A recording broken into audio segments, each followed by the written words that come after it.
Today, we're going to make some predictions about the best cards in Way of the Witcher. Now, I'm going to be defining best cards as cards that have long-lasting impact on the different Gwent formats. Now, and more importantly, to come. So, for example, here's Vi. Vi has a huge impact now, but since Vi will eventually get nerfed, will probably not be a very influential card from Way of the Witcher in the long term. Instead, I'm looking at the things that have lasting value.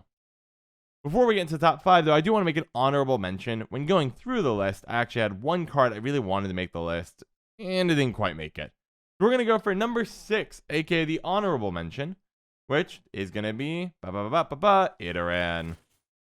Wticher is fantastic, and will probably undoubtedly show up and break certain cards. Here's the problem, man, it is super noisy. We're going to minimize that. Here's the problem with Wticher. They know at CD Projekt Red that Wticher exists. So it's unlikely that he ever breaks anything, and he's very easy to unbreak things with by simply making it a 9 or 10 cost card. Therefore, Wticher probably won't be around too often. He's also very vulnerable to removal. But his ability really is incredible, especially if they added in new scenarios in the future that spawn more units that can interact with Wticher, or if monster spawn eventually becomes a top tier deck. Now, with Wticher out of the way, let's go for the top 5. Number 5, fittingly, is 5 provision card. Scroll down a little bit. Here we go. Bear Witcher Quartermaster. Bear Witcher Quartermaster is exceptional, but requires a bit of build around me. What I mean by that is, on his own, he's a 6 or 5. But since there's so many good Skellige cards that convert damage into positive points, for example, Blue Boy Lugos deals 2 damage to your opponent's unit if it takes 1. We can basically treat the damage an allied unit by 1 as a +1, meaning it can be up to 10 points of value, 4 plus 2 charges here, plus 2 Witcher students. That's great value. However, the reason it gets 5 on the list, again, requires that build around me. You need things with the Berserk attribute typically, or something like Blue Boy Lugos. I'm not sure how often we're going to see those kind of engine cards added for Skellige, given they already have a pretty good list right now.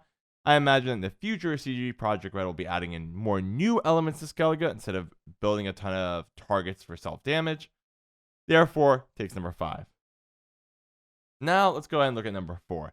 Number 4 is actually also number 5 cost cards. Let's go back there. Chimera. People are sleeping on the Chimera. Not only is it a pretty decent consume on its own, for a 5 is fine. The Adrenaline 4 boost all copies by 1 is a huge deal. Unlike Skellige, which is probably not going to get a lot of self-damage support in the terms of new, better targets, I imagine that monsters will get a lot of support for spawn-oriented decks, especially drones. Chimera has the potential to be a 13-point card very easily. Fill 1 row of 9 drones, which is not too hard, and then eat 1 drone, buffing 8 of them, plus the 5 here. We can already see that it gets new support. We have Spontaneous Evolution. If you play it and buff an Insectoid, it gets 3 more drones. It's organic. You're playing Arachnus Swarm, it gets 4 drones. This indicates to me that, hey, mass spawn for monsters is a staple. It'll continue to receive support. Chimera will only get better in the future. Number 3, we are going up the list. We're actually going to a gold card. Not Triangle and Triangle, though it is a dear card to my heart. No, we are looking at Geralt Quen. Geralt, play a Witcher card from your deck. It's a neutral. Witchers will always get new cards. After all, it's the Witcher series. Like, let's be real. There's going to be tons of them in the future, and this card will rear its ugly head over and over and over again as the single best way to find a Witcher card.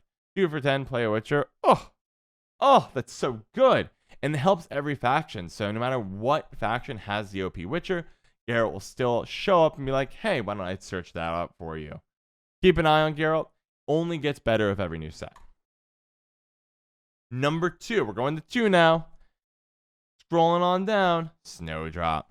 Snowdrop, I'm going to tell you right now, is dangerous. This card is so dangerous. Zeal, draw 2, shuffle 2 back is already incredible fixing. So it's a 6/8 that fixes your hand. That's pretty good. Kind of comparable to Mata almost. Mata gets you the highest, gives your opponents the lowest.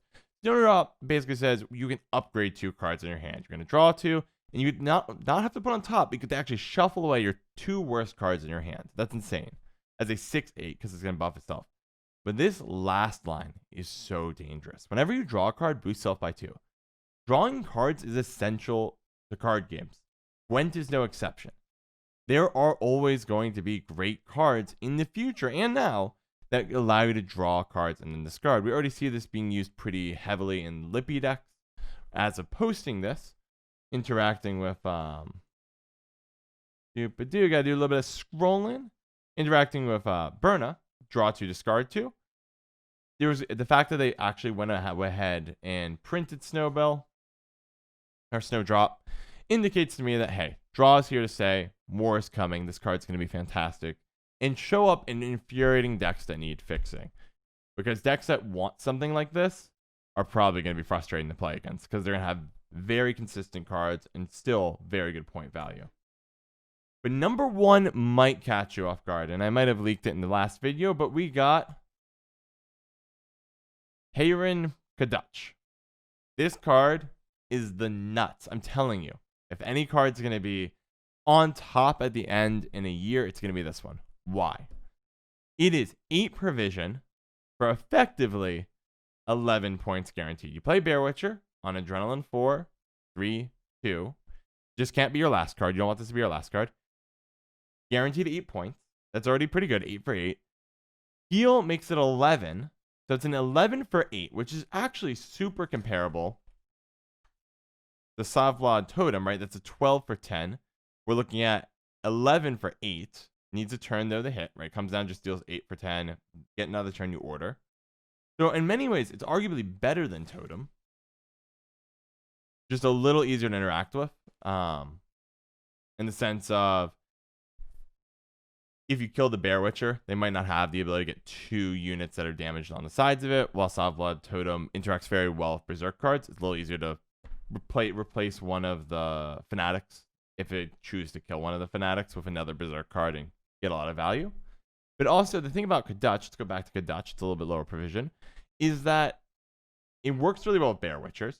And as long as you get another 3 heal out of it, it can be a 14 for 8. 14 for 8.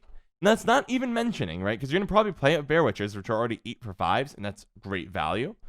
So it's pretty easy to get the 14 for 8 out of it. You also get access to unbelievable choices.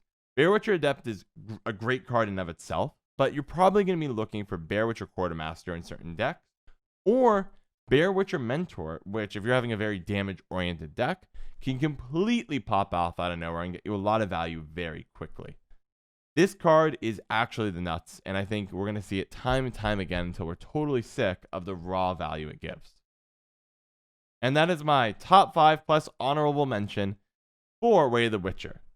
Now, again, reminder, this is not talking about what is going to be the best card at this very moment. I'm talking about the cards that will be having a lasting impact through 2021 into 2022 and potentially beyond that. These are the cards I think you should look out for. Expect to see them time and time again. It remains to be seen how right I am. If you liked what you see today, click subscribe. Catch me on Twitch, and I'll see you next time.